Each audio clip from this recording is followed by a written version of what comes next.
Hey everybody, this is Chris here with Daily Motor, and today we've got the infotainment tour, demo, and review of the 2022 Hyundai Kona and its 10.25-inch infotainment touchscreen display, as well as a brief glimpse at the also 10.25-inch digital gauge display. Before we get started with all of the technology in this car, let's hop out, take a walk around it, just so you can see what we're in today. So this particular Kona is the Kona N. This is the hopped up, very fast, sort of hot compact version of the Kona. And if you want to learn more about this car in particular, we will have links in the description to a full review, a fuel economy test, a sound system test. But this is a super cool car. I love the whole N line of Hyundais. So let's hop inside this Kona N and take a look at the technology. And we're going to start with the gauge cluster. It's a fairly simple cluster. Hyundai clusters usually always look the same. We'll go through and show you all of the different design, all of the different ways that this can appear. So there's eco mode. Eco mode is honestly my favorite just because it calms things down. Normal mode in all Hyundais is this white face, and I like white face gauges, but I don't know about digital white face gauges. It looks a little bit awkward, but there's normal mode. There's sport mode, the carbon fiber backed gauges, and you can hear the exhaust just got a little bit louder on the car. And then snow mode gives you the same white face gauges that you get in normal mode, but we'll leave it in eco so we can have some ease on our eyes for the rest of this quick tour. So we've got a couple buttons here on the side, on the right hand side of the steering wheel. You click through this button, which is the menu button, and of course it takes you through the menus: tire pressure, compass, your steering assist. If you want to view that, that is viewed on that menu. Your oil temp and engine temp. You can also view torque and boost, lap times, and a G meter in there. And then in here we have our trip computers as well as our speed. So not a super complex cluster. That's really just about it. So yeah, I mean, I'm pretty happy with the way that Hyundai does their clusters. They're not overcomplicated. Sometimes overcomplicated clusters are just way too confusing. Leave that for the infotainment system to throw all of your different features in. So speaking of that, let's move on to the infotainment display. And I want to start here on the home screen. Hyundai and Genesis and Kia all do a very good job with their home screens. It's just a very nice chill layout. You can see we have this kind of design here on the left. It kind of looks like waves or like sand dunes or something.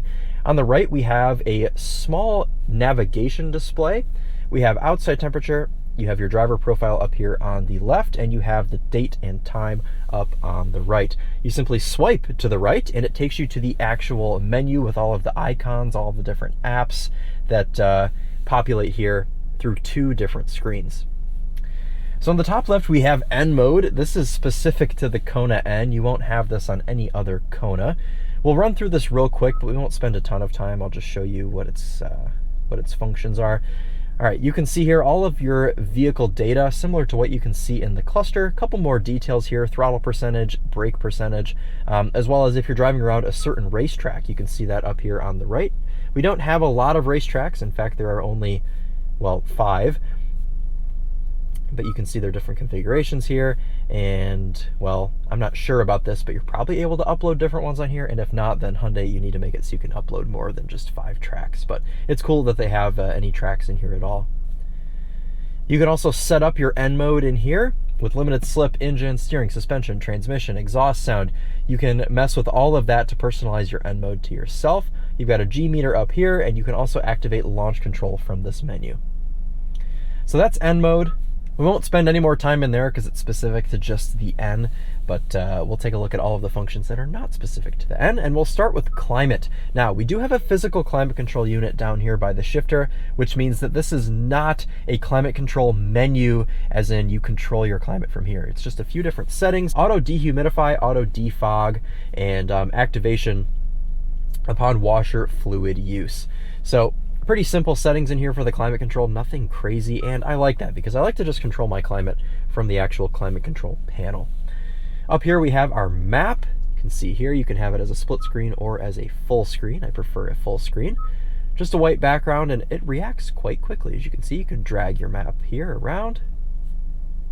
Home button is always up in that upper left hand corner, and it takes you back to the screen with all of your icons. Below the map we have valet mode. To the right we have quiet mode.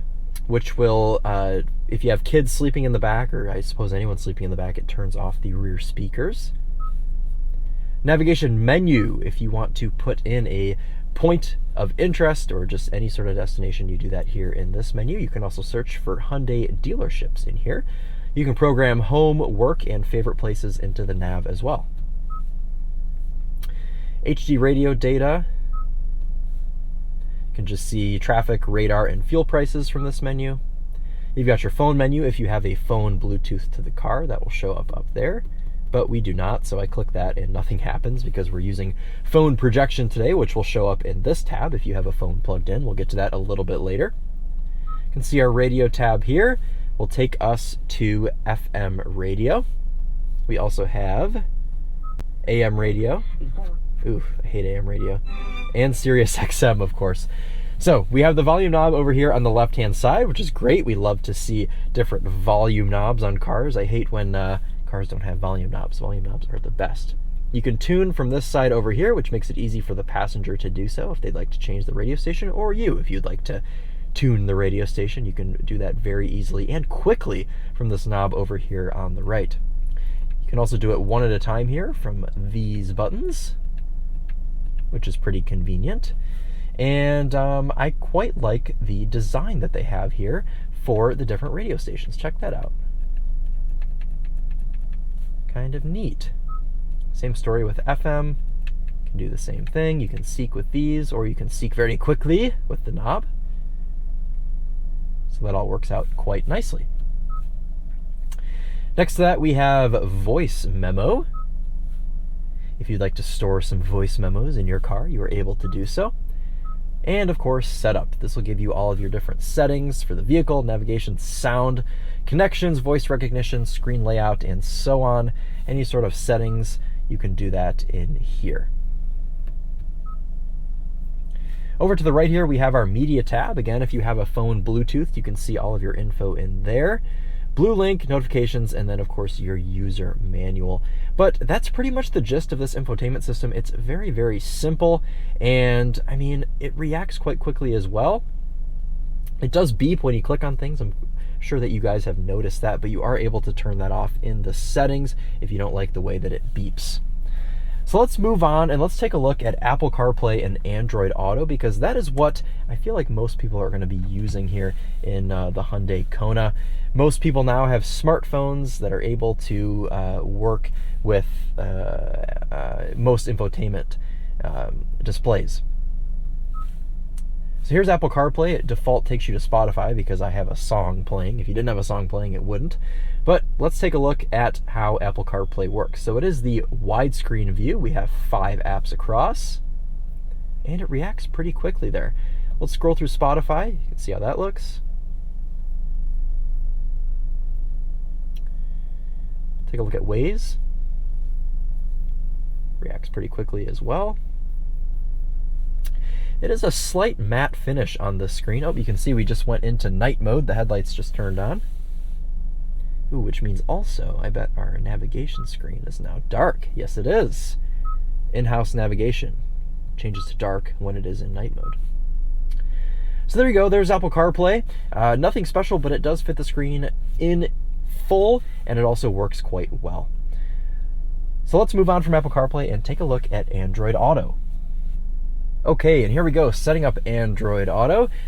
This is on an inactive Android phone, so we won't be able to see all the functions, but it'll at least give you guys the gist of how Android Auto works here on the 10.25-inch display on the Hyundai Kona. So you can see Android Auto doesn't take up the entirety of the screen. We have our little Android Auto icon over there on the right-hand side, and we get this little display over here on the left. You can see things react pretty quickly. Let's take a look at YouTube Music.